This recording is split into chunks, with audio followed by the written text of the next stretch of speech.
We have chosen for our project a courageous woman who fought for a more equitable world, beginning with getting the vote for women in Britain. Emmeline Pankhurst was born in 1858 in Manchester, England. She has 9 brothers. She grew up in a modern family for those years. Defender of women's rights, so she received a privileged education. She began to read books at a very young age.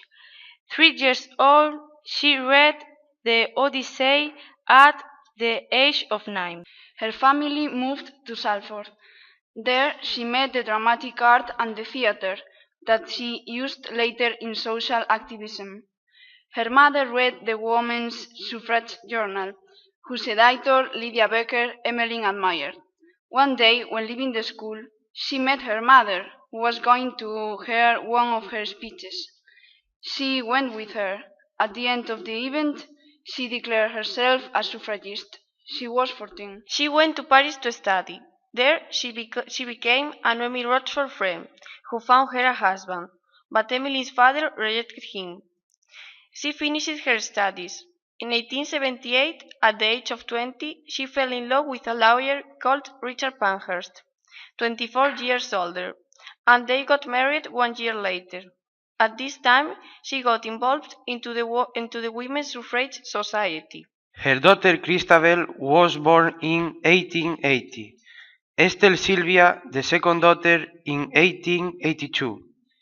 2 years later, Henry was born, but he died at the age of 4 because a disease that he contracted for the bad house drainage.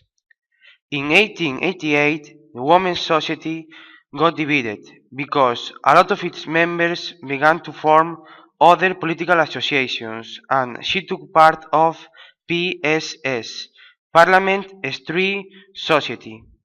In those years, she got a lot of respect from the community. In 1897, Richard died while Em was on a visit to her friend Noemi with Christabel.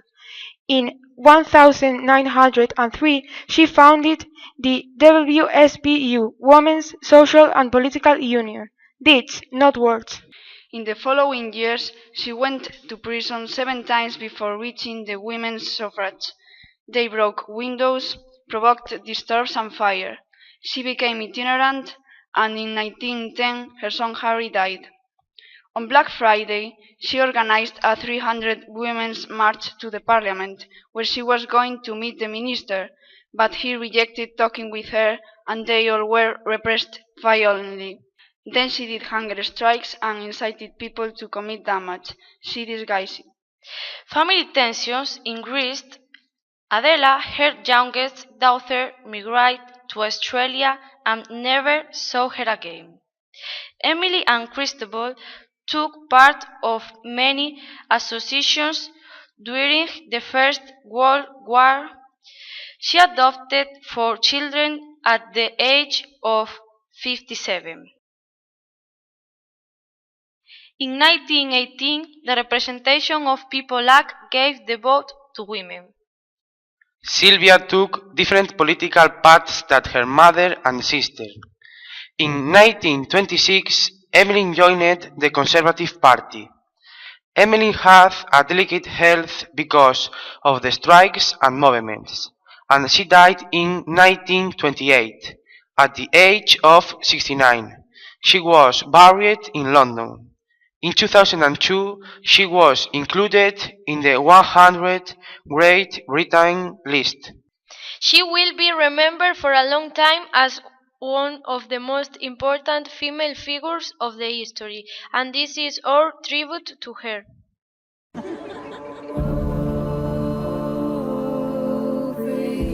All my life, I've been respectful. Done what men told me. You're a wife.